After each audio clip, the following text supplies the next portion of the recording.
Hey everybody, it's Tommy Canale and welcome back to Before the Lights podcast, the show that tells you how they made their mark.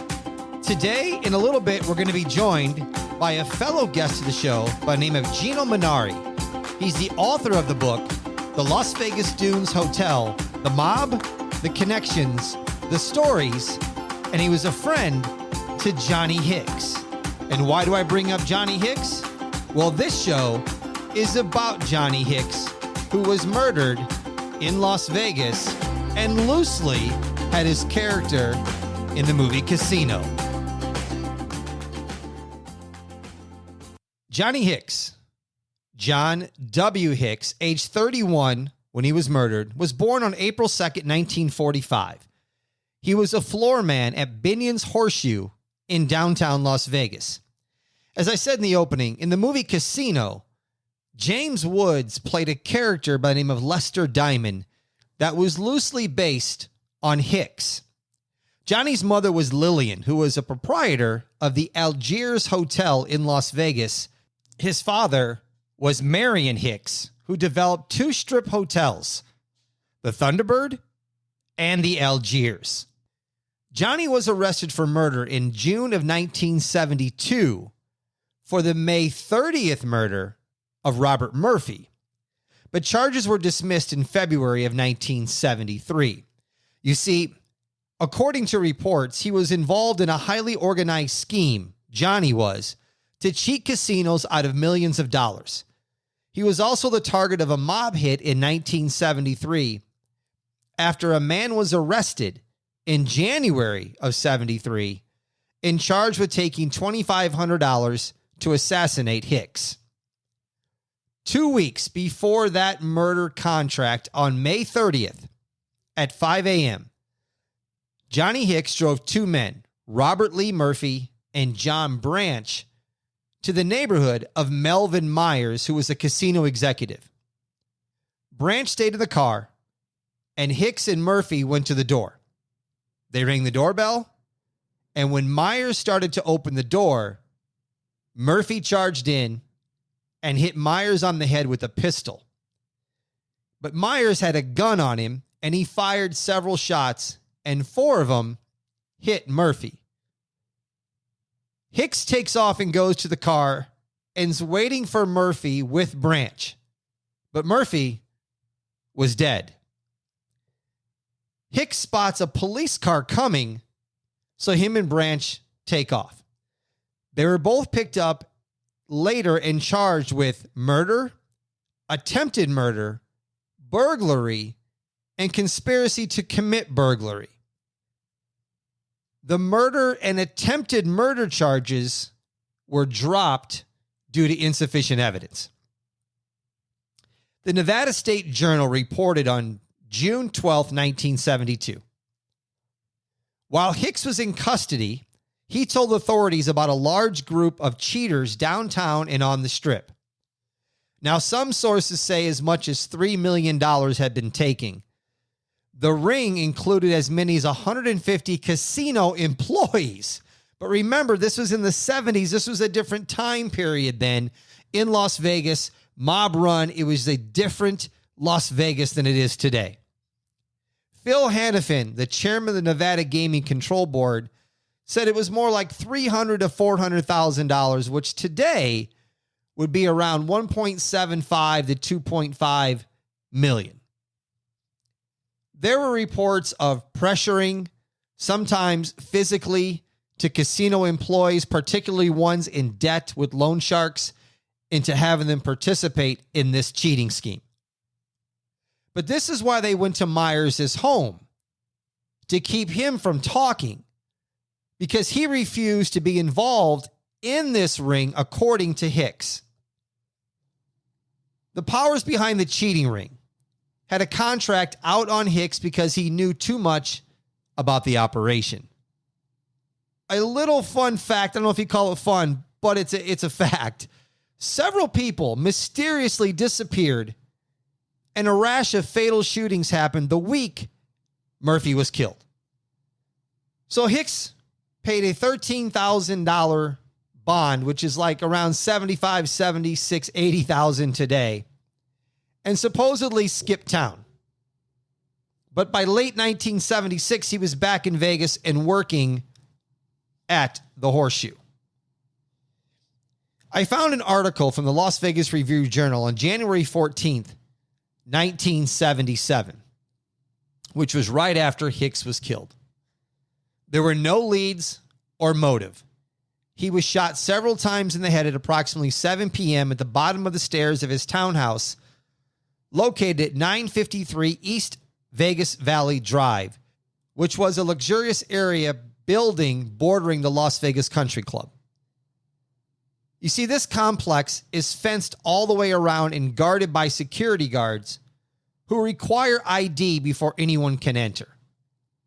It is not known how the killer entered the grounds. They could have hidden in the trunk of a car, jumped the fence, known someone in the complex who let them in. If they were on the golf course, I guess there's ways to get in that way as well. But Hicks was found by his roommate, Pete Griffith. He stated he heard thumping noises outside, and the neighbors did not hear any loud noises or anything suspicious prior to the shooting. Johnny Hicks died at Sunrise Hospital an hour later. A small caliber pistol was used as 5 empty casings were found, and the autopsy reports list it as a .38. Johnny was shot on January 13th, 1977. He was torn apart by the bullets. The bullets, according to the coroner's report, which I've acquired, entered the left base of the neck, ear, and right cheek and exited on the left temporal lobe of the skull with brain matter. There was also a pass-through on the left hand in the web between the thumb and the index finger. At the time, in 1977, there was a $25,000 offer for the killer, which today would be around $150,000. The 2 highest reasons someone would want to kill Johnny: obviously his involvement in a botched coercion attempt in a citywide cheating ring, and the other one, which is now going to be brought up, is the suspected relationship with Jerry Rosenthal, the wife of Frank Lefty Rosenthal. When Johnny came back in 1976, he reconnected with Jerry and they started seeing each other. You see, Hicks lived across the street from the Rosenthals. And someone else who knew Johnny Hicks really well was Geno Munari. Let's bring Geno in right now. Well, thanks for inviting me, Tommy. It's a pleasure to be on your show. Johnny's nickname was Hicksy. Tell me, in your opinion, who was John Hicks and what did he like to do? Well, first of all, how I met him is important.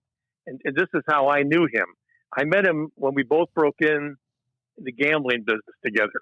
I worked downtown my cousin had a casino called the California Club. It used to be called Phil Long's California Club.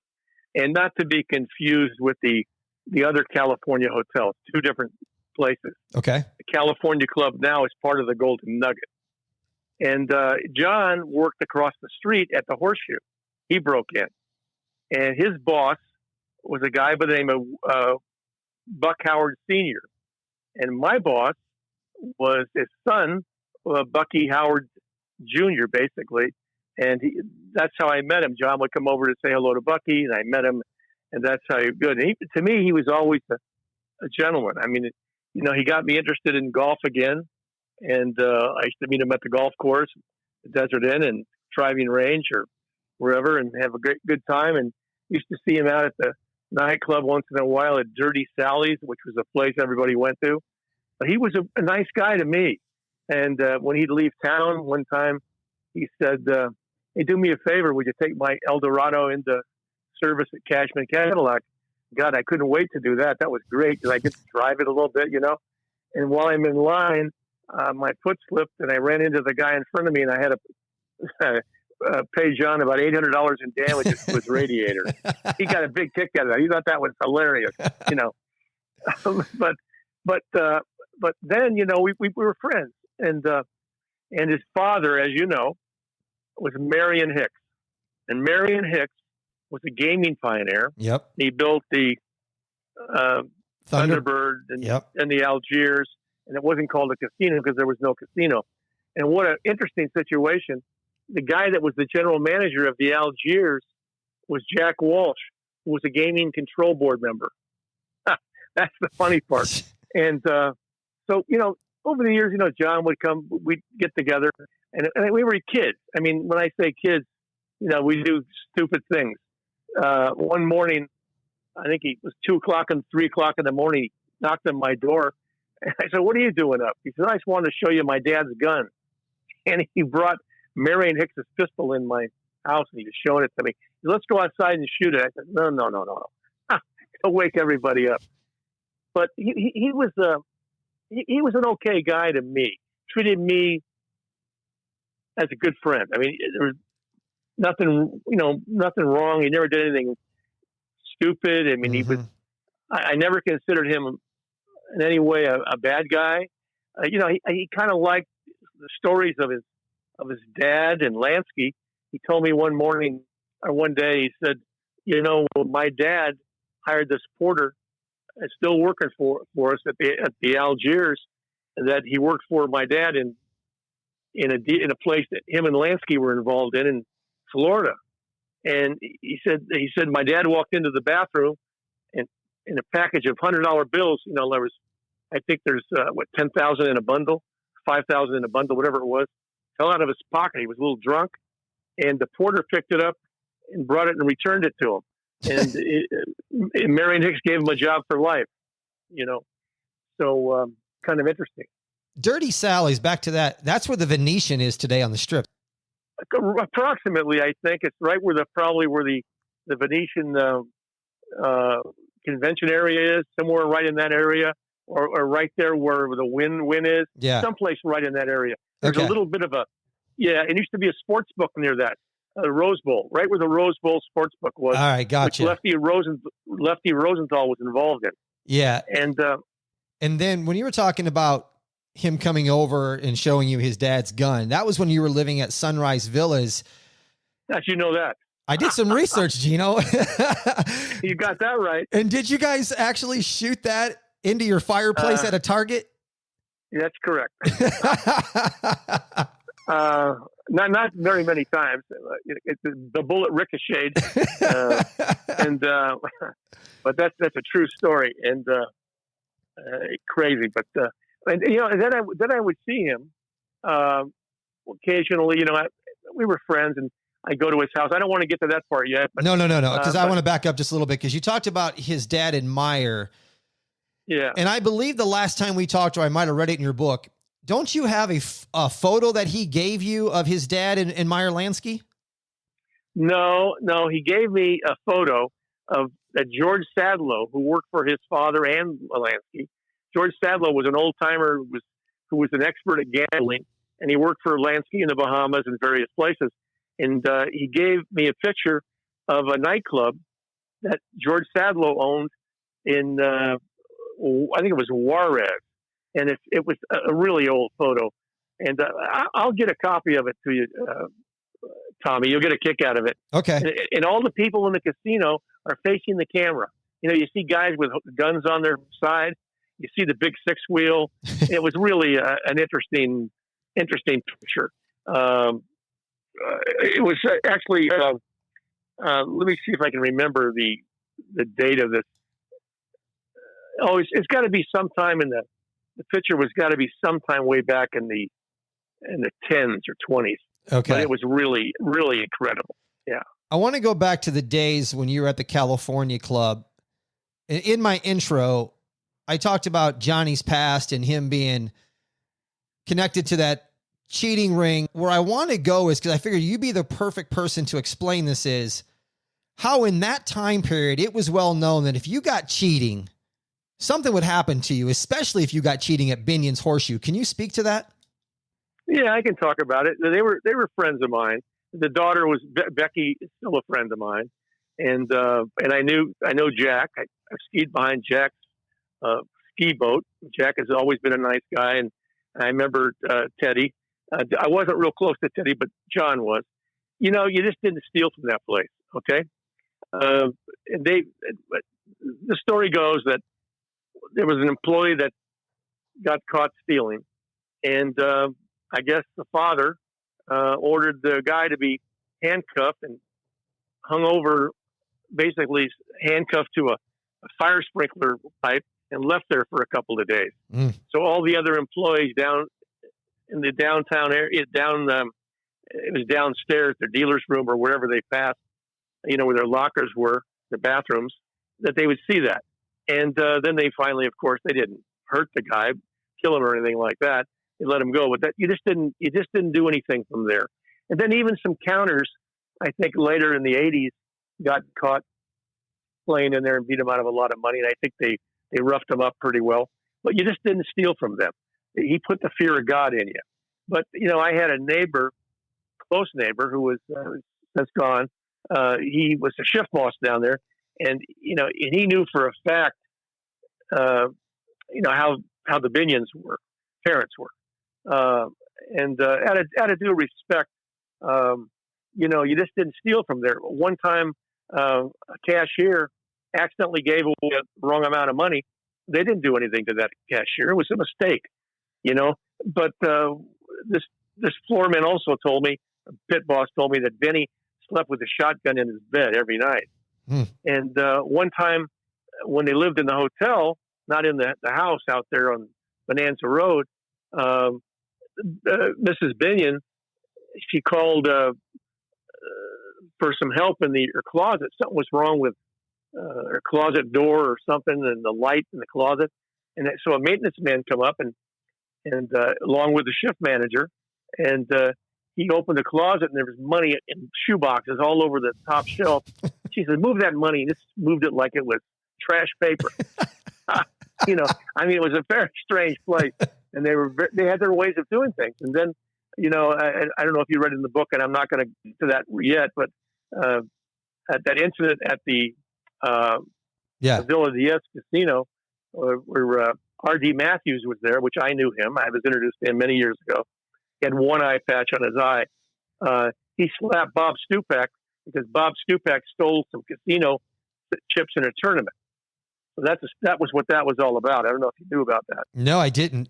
Was Johnny then, was he friends with the Binions and Benny, or just one of them? Well, his dad was they were friends. He was friends with Ted, quite friendly with Ted. And he knew the old man because of the father. The father was involved in gambling for years and years, and they all knew each other in those days. So they had dealings.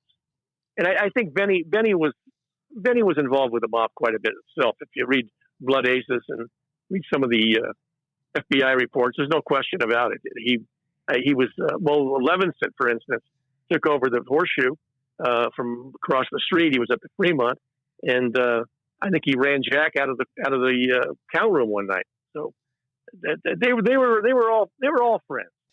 Geno, you had told me when we started talking about bringing you on this show that you have an interesting story about Ed Becker, Tony Montana, and Carlos Marcello.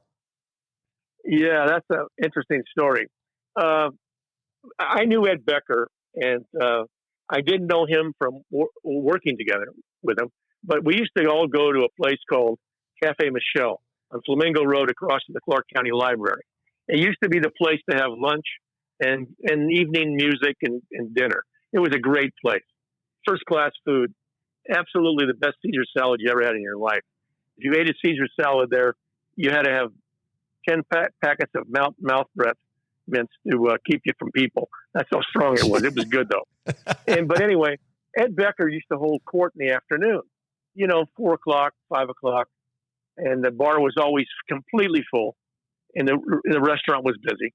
And he would come in and tell stories to the people sitting at the bar, and with him was Tony Montana. And that's where I met Tony Montana, with Ed Becker at the Cafe Michelle. I was fascinated with the stories, and I used to, I wasn't writing a book in those days, and I should have been, but I learned a few things. But I know Ed Becker claimed that he worked at Riviera, which he did. And Tony Montana would sit there, didn't say too much, but he was a nice gentleman. So when I started writing my book about the Dunes, there's a chapter in there about Marcello and the Kennedy assassination. I thought, I should get a hold of Tony Montana. Back in, I don't know if it was late 2014 or 13. I got a hold of him and he responded, and we became very close friends. And he told me about Ed Becker wanting to interview Carlos Marcello for the book All American Mafioso, which is still sold, by the way. There's a Kindle version and a print version on sale, on Amazon. And it's still a great book. And a few times I interviewed Tony, and Tony was telling me the story. I got a hold of Joe Pignatella, who he was called Joe the Pig, who was Sinatra's favorite chef, by the way. He worked at Villa Diaz, and he also opened his own restaurant on Desert Inn Road. And so Joe the Pig, I'd go there with Tony. We'd sit down, and eat. I'd go with Bobby the Midget, actually. He was a very, very good friend of Joe the Pig. And we go there and eat, and I got to know Joe the Pig. So Tony's telling me the story back in the 90s when Ed's writing the book that he wanted to have an introduction to Carlos Marcello. So he tells the story, and he says he contacts Joe the Pig. Joe the Pig calls Carlos's brother up, and they make the arrangement, and they fly to New Orleans. They stay in a hotel, and the next morning they're going to be picked up by a driver, and they're going to go out to the plantation. So he's telling the story, and they go into the plantation, and Carlos Marcello said, "What's this all about?" Something of that effect. And they tell him why they're there. They're writing the book and all that. And Tony's telling me the story. And after the interview, the following day, it dawned on me, this doesn't make sense, because in the book that Ed Becker wrote, he says they went out to the plantation and he heard Kennedy, or he heard Marcello talk about Kennedy and about biting the tail of the dog off or something like that, in Italian. And he heard that, and he was present at that, saying that he was basically going to kill the president. Well, it didn't make any sense to me, because I asked Tony, I said, Tony, when you walked in there, didn't he recognize Ed Becker from being there in 1962 or 63? Tony said, that never was brought up. I never thought of that. In other words, so you went there the second time, he acted like he didn't even know him. He doesn't even recall. He wouldn't have said, "Oh, I was here in '62. Remember me?" Or Ed, I remember you. I saw you. You were here. That didn't happen. So Becker lied, in my opinion. I believe he lied about that. He might have heard that from another person who was there, but Ed Becker was not there, and I believe it was a true statement. I mean, in other words, I believe that Carlos Marcello did not know him from 1962. And Ed Becker used that information to gain his personal enrichment. And he peddled that information to the Senate committees. He peddled it to that famous Chicago attorney. I want to say, what's her name? Was it Kay? Sidney Korshak? Korshak, yes. And Korshak was aggravated by him. And so I think it was all BS. And I even told this story to Robert G. Blakely, who was the Senate investigator lawyer for the Kennedy assassination. He says, better late than never that you brought this out. So yeah, I believe Becker was a fraud. That's my opinion. I believe it was totally untrue. It may have happened, but Becker was not present when it happened. Geno, while you were working at the Dunes, Johnny Hicks would come by and one time told you that he was seeing Jerry Rosenthal and that the two of them took contents from Lefty's box and went on a shopping spree. Did he say how much they took, where they went, what they bought? Well, first of all, I got to correct. In the book, I never tell you this. There's one thing I did not say. He used to date her before Lefty. In other words, that was his steady girlfriend big time, long before Lefty. Okay? So that's one of the things that I didn't clarify in my book. Okay. I just said that he was seeing her at the time, but he knew her from before Lefty ever met her. And he did tell me, yeah, he said, we went down to LA, we went to his box, took some money out, and we went on a shopping spree. And that's right from his mouth. He told me that. And I don't know if you knew this, but they lived right across the street from one another. Yes. Johnny Hicks lived just a stone's throw from Lefty. And so, the killing is very interesting. But we'll get into that when you ask me, so we'll talk about that. Yeah, I'm going to get into that right now. But the other question I want to ask you is, do you know what happened to Pete Griffith, who found Johnny shot? Because he was a crap dealer at the Sahara, and from everything that I can find, this guy's disappeared from the face of the earth. You were reading my mind. Before you called me, I think I found a relative of his. I'm not sure, but I think I may have. I sent an email to the guy, and he hasn't answered me yet. But Pete Griffin was a very nice. I knew him very well when I was a busboy at the Dunes Hotel. Okay, I'm not the Dunes, the Sahara Hotel. My first job when I was in college, and I worked in the dealer's room, and I knew every one of the dealers. And Pete Griffin was one of the nicest guys you'd ever want to meet, and he was a crap dealer. So, why he disappeared? He found Johnny's body, by the way, on the staircase. He said he heard some noise, and he went outside and he found him, and he took him to the hospital, and of course he died.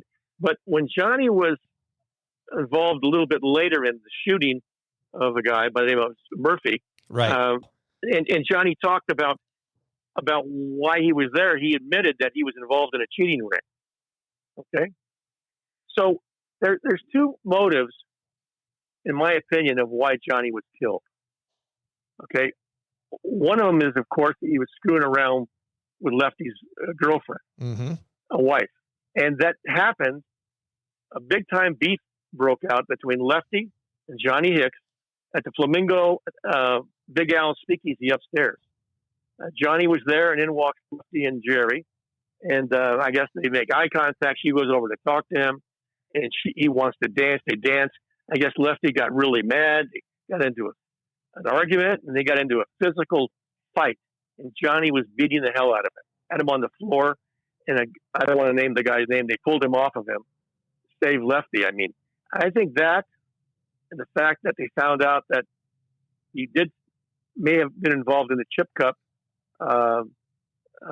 was the motive of killing Johnny. And I think basically the chip cup is even more so. But remember, they had to get in the grounds of the country club to do it, and I believe that Lefty had to use them up and kill him. There's no question about it in my mind. Yeah. Now I got a couple things there. With Pete Griffith, this is just my personal opinion, people. I'm not saying that this is factual. I've researched it. This is just my personal opinion. Pete Griffith disappears. Either A, he saw who killed Johnny and figured he was next, so he got the hell out of there, or he didn't see who killed Johnny. He may have been involved in the chip cup with Johnny and figured, well, if they got Johnny, I'm probably next. So he took off anyway. Those are just my two theories, Geno, on why this guy just disappeared. Well, let me answer both of them. You make a lot of sense, Tommy. The first one is he may have seen who was there. And, I was at his house 3 days before, same place. And I was afraid to go to the funeral because I heard that Pete had left town. I was afraid to go there because I was afraid maybe they thought maybe whoever went there was involved in the scam. Okay. Mm-hmm. So that's really a good possibility. And the second thing is, Pete was a crap dealer, and that was the easiest place to make the move with the chip cup. Did you understand that, or you want me to explain that? I mean, I explained it, but explain it to my listeners who may not. Okay. The chip cup was a device. It was an old scam. It wasn't anything new. An old scam redone, and I heard it came from Reno. They used it in Reno, Nevada years and years ago. And basically, it was a hollow cylinder that looked like a stack of 4 chips, 4 $5 chips. 3 phony ones on the bottom, which were hollow, and on top they put a real chip that was a little bit offset, so it looked real. So when you set the money down, you'd square it up with your hands, and it looked like a real stack of 4 chips. and they used it. They made the bet. The cheater would be on the outside rail, and he'd make a bet of $20 in the field. It was always a one-roll bet where you win or lost. So the dealer that was working with him would pick it up and then go and bring it back into the rack where the chips are, and he would just momentarily set it on top of the $100 chips. And inside would go 3 chips. He'd pull it back off, and the cheater would immediately throw out a $20 bill and say, change. And then the dealer would go out and give him that chip cup back loaded with 300 in it. It was undetectable. It was never caught in action. And they don't know, famous writer Wallace Turner in the New York Times wrote a story about it. They have no idea how much money was stolen with this chip cup. No, and they have no idea. And Geno, on that, in my intro, I talked about this. I found some articles. Phil Hannafin, who was the Nevada Gaming Control Board, said it was between 300 and 400,000. But when Johnny Hicks was in custody for the attempted murder and murder of Robert Murphy, he stated it was between 3 and 4 million. So I'm with you. I don't think anybody knows. From what I understand, this cheating ring had up to 150 casino employees involved in it. And that's why I thought, well, if Johnny Hicks was involved in this and Pete was a roommate, Pete had to have some kind of hand in this with Johnny. I don't see Johnny rooming with a guy that had no idea what he was doing. I have to agree with you. Okay. I agree with you. But let me say this to you. I swear on my son's grave that I knew nothing about it. Because the way they worked this, it was really smart. They worked this where each person was an individual. They didn't have to know anybody else. There was no need to know who else was involved. You worked with one dealer and one agent.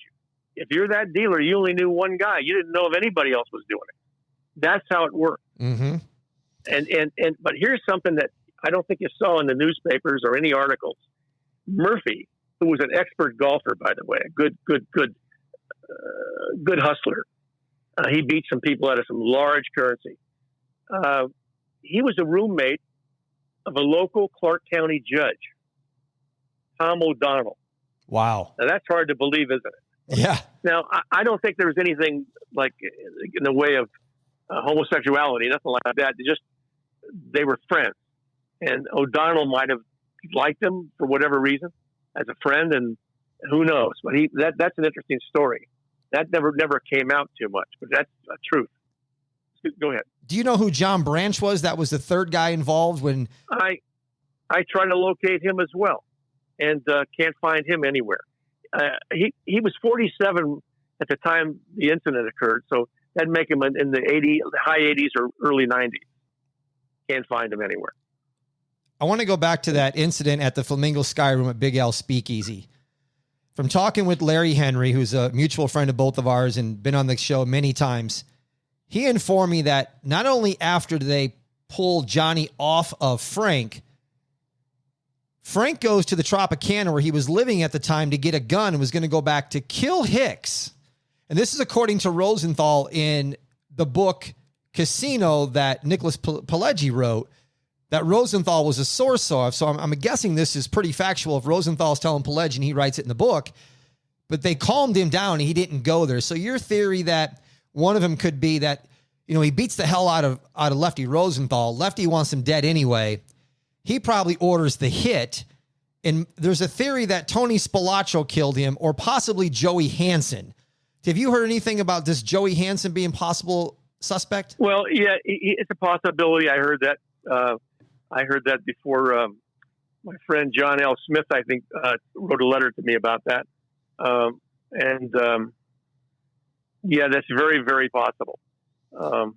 I think if Spilotro did it, it's easy for him to get in the gate because Frank would have let him in. Correct.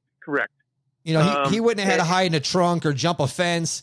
I know Spilotro was good at, disguises and switching vehicles and all that kind of stuff. But if Frank's ordering the hit and Tony's his guy at the time, because Tony got in town in 71, he's easy to tell the guard to let Tony in, and Tony's inside the premises, and then he can kill Hicks. Yeah, correct. But I don't think, my friend who wrote to me, he said, I think Tony killed him, or perhaps he had Joey Hansen or one of his other friends do it. And it could have been any one of those guys. That one guy, that big tall guy, I can't think of his name, who was really a psycho. He could have done it as well. He was one of the guys that was arrested at the Hole in the Wall gang. I can't think of his name. Big tall guy. Wore glasses. But there's no. I don't think Spilatro did it himself. I just don't think he did. He gets accused of that all the time. But I think he would have somebody do it. Why would he? If he was a big guy here in town. Yeah, he's bigger than people think he was. He wasn't just a punk.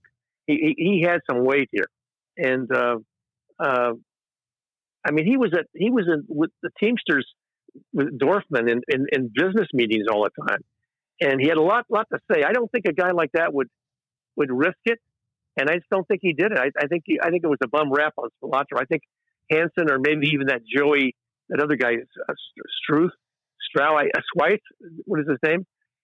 Frankie Schweitz, I think his name is. Could have been him even, and it wasn't Collada. Collada was not him at all.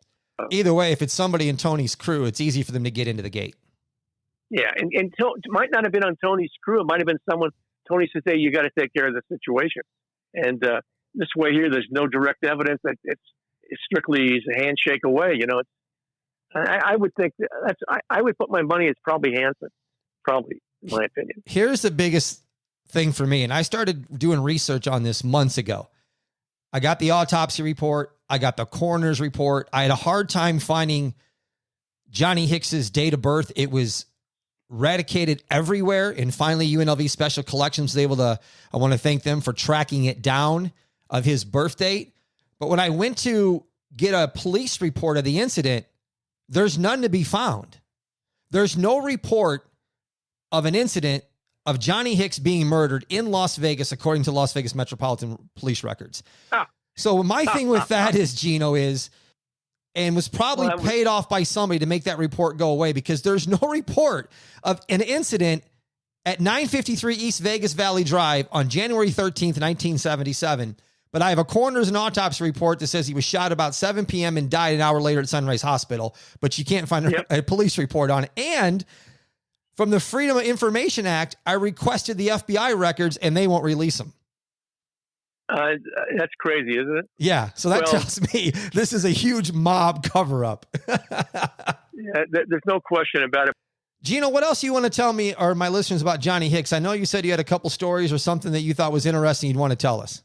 I told you a lot of it already in some of this back stuff. But, you know, the one thing, though, that's really interesting to me, as I told you, I interviewed this one mob guy. And when I interviewed him, I wasn't going to talk about Johnny Hicks. I was just going to mention something about the movie Casino, because I didn't think they portrayed it correctly in the movie, which they did not. They used the Eldorado convertible, but a lot of people think that was Jerry Hicks's ex-husband. But in actuality, Hicks is the one that got beat up, you know, and killed. And they never really talk about that. But when I mentioned his name to this particular person, his eyebrows went up and he already says, "That thief." So why would he have that on his mind if he didn't know something? Mm-hmm. And this guy is a high guy. And I can't, out of my, I guess my loyalty to my interviewee and confidentiality agreement I made with him, I cannot mention his name. However, you would recognize him big time. So for him to say that to me tells me it wasn't just about jealousy, about beating up Lefty. It was about that how would he know he's a thief? How would this guy know that? How would he know that Johnny Hicks was involved with a chip cup? You know, unless he was suspected he stole money from the Stardust and a couple of other places. So that's my thinking about that. Mel Myers, the CEO executive that Murphy and Branch and Hicks went to the house, from what I can find, they went there to keep him from talking because he refused to be involved in the chip cup. But what we can't find is, what casino was he the CEO executive of? Well, I don't know if he was a CEO executive of any casino. I knew that he worked for a local car dealer and still does. I'm not going to mention a name about that because, he's got to tell his story. But I don't know if him being an executive. I know he was a dealer somewhere, and he must have known John from being a dealer at some place, or maybe I don't want to speculate on that. The guy's still alive and still around. Yeah, for sure. You go to this guy's house at 5 o'clock in the morning. He obviously got tipped or had a feeling something was up. If these guys come to your house at 5 o'clock in the morning, Meyer brought a gun to the door. And at that time, that's not uncommon. I mean, people may think it's crazy, but at that time period, if stuff was up and the way things happen in this city, and at 5 o'clock in the morning, you got guys pulling up in your driveway and they're ringing your doorbell, you're coming packing because you don't know what's going to go on. And obviously there was an incident because when he opened the door, Murphy charges in, an incident occurs, he fires some shots and he kills Murphy. So he had to have a feeling. My thinking is Meyer did that. These guys are probably coming to get me. But then the police came in and investigated what happened. That's when they found the article, the chip cup, in Meyer's home. It's a crazy story, ain't it, Geno? They found it in his home. So that's what they went there to get. Or maybe he was doing something they weren't supposed to. Why did they get into an argument with him? Something happened. Mm-hmm. And I don't think they didn't go there to kill him or anything like that. Just Melvin Myers protected himself. And so he had a right to use the gun, to protect his body. He felt he was going to have harm done to him. But they went there, and that's where they found the cheating device. So he's not perfectly innocent either.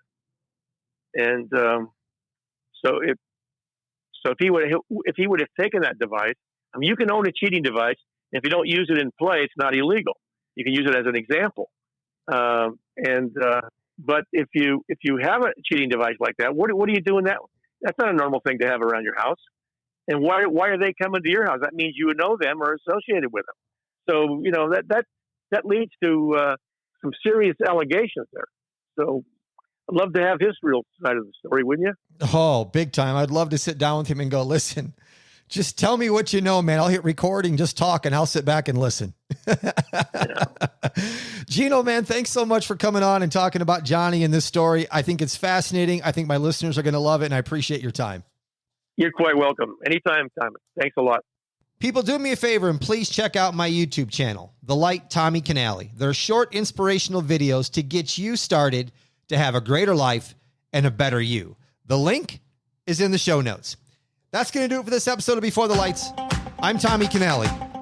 And until next time, everybody, a salute, a chin chin.